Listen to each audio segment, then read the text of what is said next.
New federal numbers show women are having a much harder time getting hired than men. Good evening. Thanks for being with us. I'm Eric Franke. And I'm Sarah Carlson. First at 10, it's another wrinkle in the recovery that's been slow for many. The night team's David Douglas is in the news center with our top story tonight. David? Yeah, we spent the day going through Bureau of Labor Statistics numbers, and what's interesting here is more men going back to work after the recession is a complete flip from the 90s when men stayed out of work longer than women. But it's tougher this time as women play the role of breadwinner far more often than they ever have before. I only got 2 job interviews through the course of about 2 years. Looking for work can be a full-time job, and for Nancy Thomas, it was full of frustration. It's degrading. It's kind of like I have marketable skills. I've gone to college. Why can't I get a job? This isn't kind of what I pictured my life was going to be like. The Sun Prairie resident unknowingly became a statistic of the recession, losing her position in a reorganization. But when she couldn't find work, like so many other women, she also became a statistic of the recovery. In the last year, 1.3 million new jobs have been created nationwide. Most of them went to men, some 88%.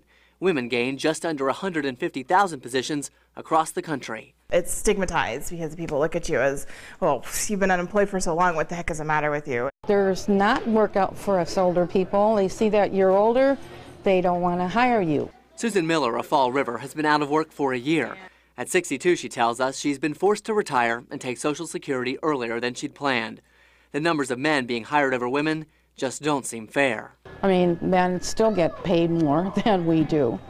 And it's been many, many years, but there's still discrimination out there. Part of the hiring disparity comes from shovel-ready construction projects funded by the stimulus. Most of those jobs did go to men. You could get some interest with that. Thomas has found work. Recently, she got a real estate license, a job, and her very first listing. So I'll get there. I just have to keep working hard.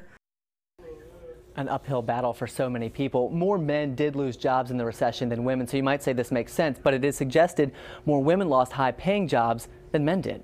It is true, though, too, that not only have women been slower to find new employment after losing work, but the number of employed women continues to fall, right? It absolutely does, Sarah. The data shows 150,000 women did gain jobs nationwide. They found them, but 300,000 others have lost them, so it doesn't make up for it.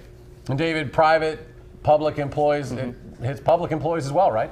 Especially because we should point out that we did try to get some Wisconsin-specific numbers here, but they're just not available. But women do make up more of the public sector workforce than men. And while there weren't large-scale layoffs here in Wisconsin, with the forthcoming increase to pension and health care benefits public sector workers will have to pay, women could shoulder a disproportionate load. And get this, we know statistics show they already make less money than men. Important to point out. Thank you, David Douglas, reporting from the news center tonight. Now, next at 10.